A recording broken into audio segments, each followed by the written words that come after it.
Hey everyone! So for this video I'll be doing a voiceover in order to describe my approach to digital portraits using 4 simple steps. I hope you'll learn something by me guiding you through this painting process. So let's get into it.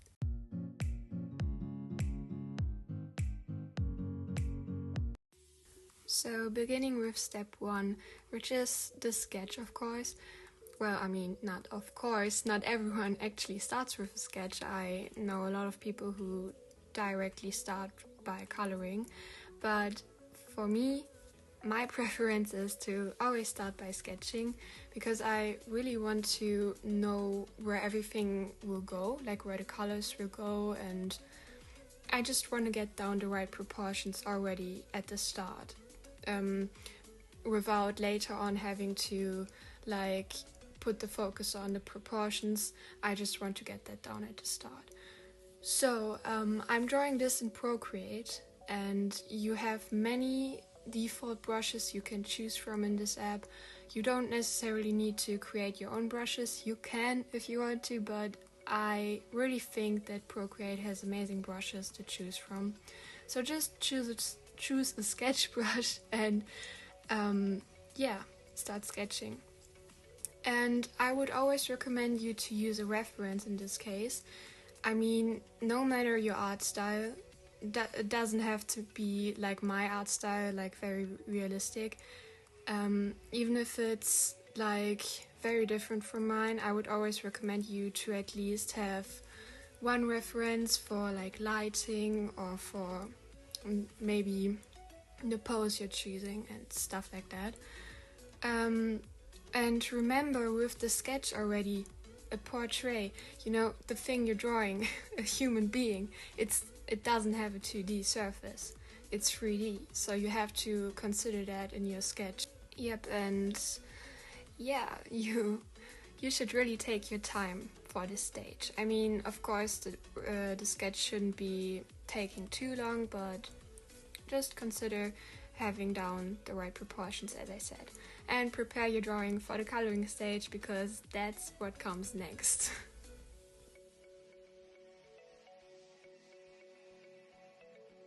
As I already said, we'll be starting with the colors now. So for this step, we'll be adding only the most important colors using the color blocking method. Maybe you've already heard of this method, but if you haven't, this is the stage where you just, basically what I already said, get down the most important colors. You just focus on getting down the basics, not adding too many shapes and shadows and lighting yet, just focusing on that. And with this stage you really want to keep moving over the painting. Don't add details yet or stay in one place for too long. Just get everything down, and I recommend you to start with the background for this. And the main subject, which is the portrait, the person you're drawing, you can draw on top of the background. Now you can use different layers for that in Procreate, 1, 2 or 3 or something. I use the same layer or 2 layers and merge them together at the end. Okay, moving on to the third step. For this one, it's important to layer more colors on the basic ones we've already established beforehand, because we want to create more depth and structure. And this is where I actually put most of my time into. This is basically where all the magic happens, if you want to say so. Because you have all the basics already established beforehand, and you just can add more fancy stuff, like more colors, in this instance, for example, more reds, more of the yellowish tones, and even grays, because the background reflects too. And you really need to focus for this one on the lighting, because sunlight can be a really strong light source. You have very dark shadows and very light lighting spots, so you should consider all the mid-tones but also the very strong tones. Don't go too little on these tones. Like if you don't turn up the opacity of the lighting spots a lot, then it will look somewhat unrealistic. And no matter your art style, as I said, this can really make your painting pop. Even if you don't like realism and you stylize your portraits, just focus on the lighting, because that can be amazing. Like, it can make such a difference. And adding fine details like eyebrow hairs, freckles, and all that fancy stuff is what comes in this step after that. Don't do that yet, please. Just focus on getting down everything of the, different lightings and of the different colors, and just focus on building up the whole thing, really, instead of just focusing on one place of the painting. Like, for example, I made this mistake with my very first digital painting. I was too focused on always one area at the time. Like, for example, I started with the eyes. When I started out with my normal drawing at the age of 14, I always started with eyes. For every portrait, I didn't consider the whole piece, I started with eyes. So I put that on to drawing digitally as well, and I just started with the eyes and completely missed the proportions and all that stuff. So please don't do that. Just focus on layering down everything correctly, and then we can come to the details later. Now the last step is to, of course, add the details, and I think this is everyone's favorite stage of the painting, right? Because you can do all that fancy stuff I talked about, like you can obsess over the eyelashes like I did with my first painting.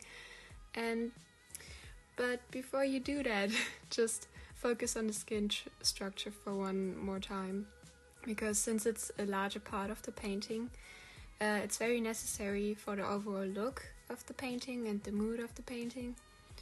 And then I'd recommend you to continue choosing one part of the drawing at a time, and basically do the opposite of stage 3, where you're supposed to focus on the painting as a whole instead of different parts.